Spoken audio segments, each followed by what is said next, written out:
The BoonDocks tried to warn you about P. Diddy. Are they saying Gangstalicious was P. Diddy? The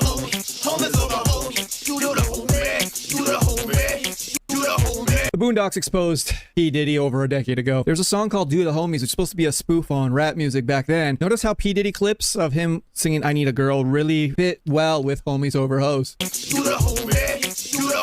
Now, the story of Gangstalicious Part 2 is about a gay rapper who loves fashion and has a video vixen talking ish about him being gay. Riley figures it out and he gets really upset because he doesn't want his favorite rapper to be gay. Oddly enough, Cat Williams is in this episode. And Cat Williams, as you know, is one of the main reasons Diddy got so much heat recently about doing weird things at his parties. I've had to turn down $50 million 4 times. 4 times, just to protect my integrity and that virgin hole I was telling you about. Right, because P. Diddy be wanting to party. And you gotta tell him no. You got to tell him no. I did. I did. This interview broke the internet. I got the receipt for everything I'm telling you. That's why I can say I'm so free. Kid, I need to know. You here, get your number. Thank you, sir. Thank you. So you see, my dearest Riley, it is this instinctive and burning need to procreate between a man and a bitch that not only keeps the human race going, but also fuels many important industries, such as my very own. So what do you think about Homies Over Hoes? Is that something that Dennis? I don't know what that is. Homies Over Hoes? You know, like, you supposed to put your homie over hoe. That's how pimps do, right? I don't think Homies Over Hoes is a sentiment that a pimp named Slickback can co-sign, Riley. I mean, don't get me wrong. A pimp named Slickback will put a lot of things over a hoe. Money over a hoe? Always. Brand new gators over a hoe? Absolutely. A turkey sandwich with just tomato? Guaranteed. But homies? Oh, no. A pimp named Slickback don't do shit for the homies. Let me reiterate, don't do shit for the homies. Unless the homies... Man, bro, the commentary that the BoonDocks could do today would be the stuff they would do with Trump, the political sphere. Like, oh my gosh, they gotta bring it back, man. They've been talking about bringing that back since like 2020, bro. Where is it?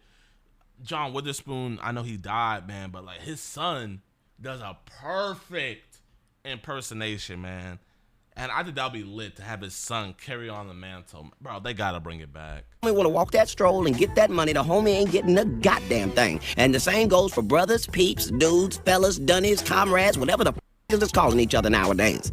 Sounds like some gay shit to me. Now, it doesn't stop there. Throughout this video, I've taken clips from the BoonDocks episode and reality to show you that Gangstalicious Part 2 was exposing P. Diddy this whole time. Now, I made this video 8 months ago, but I got no traction back then because P. Diddy wasn't trending that hard, and also every time I tried to upload this video, it would get demonetized, so I had to cut out so much information. But you know, maybe YouTube will let me post this now. But ladies and gentlemen, I present you Exhibit A, the fashion. Licious. You got the hit song that's killing them in the streets right now. No, don't take that literally, folks. Just killing them in the streets. Homies over hoes. And now I'm telling you, the clothing line's jumping off. This thing is, what do you say, Gelman? Off the hook? Tell us about that. Well, you know, Reed, we just had to bring, you know, our own flavor to the fashion game. You know, fashion is a real big thing to me and my crew, you know what I'm saying? Personal grooming, hygiene, facial, shiatsu, seaweed wraps, you know, that type of thing. And we not doing it for the females, you know what I'm saying? We doing it just for us, you know, that's real thing. It feels a void because men's fashion is so drab and boring at times that it feels a void and it has a certain level of excitement that people relate to the brand. Over here with some of your new gear. Now the vest isn't actually bulletproof, correct? No, not really, but it's a hot style, and pink is definitely the in color for the season. And here we have the Gangstalicious super long tee. Oh, that's long, baby, but that's the style, right? Oh, why is the backside cut out? I knew you were gonna ask that, and I like your attention to detail, Kel. I tell you why. That way, you don't have to waste time lifting up your t-shirt. You can get to your toast real fast, you know what I'm saying? Get the drop on a nigga. Not that we want the kids to carry guns or nothing like that, because we always tell the kids that ain't the way. Matter of fact, I had a song called Kids, That Ain't the Way. But if you got to pull a burner out on a nigga, this t-shirt could give you the half a second or more that may save your life. Now this here is just amazing. Pearl necklaces. I didn't know men wore pearls. Oh yes, definitely, Kelly. You know, we just want cats out there in the street, you know, to step their jewelry game up. It's all about pearl necklaces. Wow, pearl necklaces! Diddy infused the Sean John line with his own ghetto fabulous DNA and leveraged his celebrity status to make it an immediate commercial and critical success. First of all, he's brought a huge part of the market into menswear who really didn't care. Who really didn't give a about clothes, but they felt it wasn't about them. That's number one. Number two, he's one of the few design houses right now that has a sense of exuberance about fashion, that has a sense of flamboyance. Oh my God. While his star power brought attention to the label, he was quick to point out that it wasn't a celebrity line. Now, I feel like that's pretty cut and dry because he's... Okay. those outfits aren't too sus, man. What do you guys think? I don't think they were too sus. I don't think they were too. They weren't that bad. Main fashion dude in that era. He really made rappers blend with male fashion. But there's more. There is more. There's a video vixen called Superhead, and she went on Wendy Williams before Wendy Williams went, you know, not healthy, let's say. The BoonDocks has the exact same clip. Here's the comparison between the two.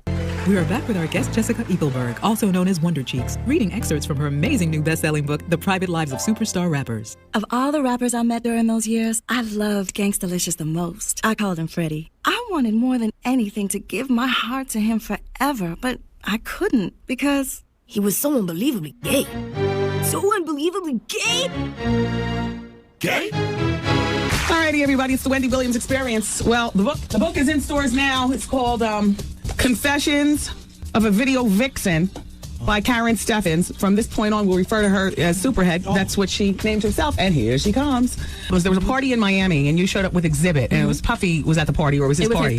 And when he saw you come in, it was like he saw a ghost, and he immediately asked you why you were there. He thought that you were there to blow up his spot. He then pulled Exhibit aside and asked Exhibit to get you out of the party, that you supposedly had pictures with your fingers up his behind hole. Well, that's not what he said. I think the quote was, the Exhibit relayed to me was, you know, she'll have you on camera with fingers in your booty. And well, that might not be Exhibit. Maybe that's you, Puffy. How you doing? You know, it's not. Yo, I'm not gonna lie. Wait, Wendy Williams looks really pretty. Like, what did she do to herself? Wait, hold up. Like, what did she do? Exhibit. I'll say that. Okay. So yeah, that was a quote. Whose fingers did you? Whose behind did you penetrate? I've never penetrated anybody's behind. What about, there are a lot of behinds being penetrated. I'm not doing the penetrating. Okay. You walked in on record executives having gay sex, or one executive having gay sex with a man. You don't mention that person's name. Can we talk about what record label? No, that'll give it away. That'll give it away. But what letter does it start with? Not even. That'll give it away. A. Don't B, start. C, Don't start. D, That's gonna give D, it away. D. Now, if what Superhead is Hey, she started laughing when she said D. saying to Wendy Williams is true, that P. Diddy likes to be penetrated, and he's been hiring male sex workers. I'm guessing that's the dudes who are penetrating him. This is information from over a decade ago, maybe even 2 decades ago. This has been an open secret that nobody wanted to talk about. Man, it wasn't even a secret, bro. Like, Charlamagne the God was calling him gay to his face, man. It wasn't a secret. Bro, it's so weird. Like, bro, people be saying this stuff right out in the open, and people just be ignoring it. And then when the feds get involved, that's when everybody want to be like, oh, like, bro, like, this stuff has been out there. Oh, John Jones is gay too. Okay. I come on, bro. All right, bro. Where are the facts on that? Where's the fact? Like, bro, we gotta have some like decor, or we have to have some like self-restraint, man. Like, we just came in here and saying John Jones is gay too. Where did we get this from?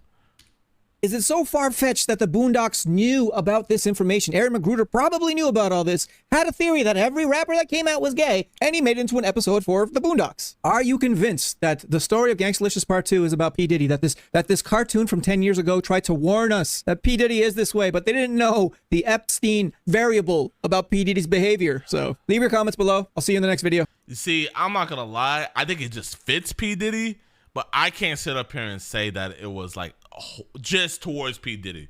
He was probably like inspiration for the character, man, but there's just so many other people in this sphere. I can't say that it was just P. Diddy. I can't just say it was P. Diddy, man. I can't. I think it's just a bunch of other people. I think it's just the shoe just happens to fit him, but there's more. 50 Cent, Eminem, J. Cole been talking about this for years. No, facts. No, literally, fact. They have been talking about this for years. What do you think about the baby oil?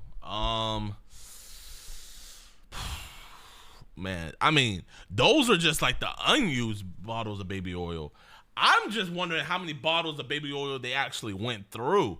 People are like, what do you need that many bottles of baby oil for? But for you to have that many bottles of baby oil, that means you've been through a bunch of bottles of baby oil. So I need an exact number on the bottles of baby oil that P. Diddy went through. That's what I need.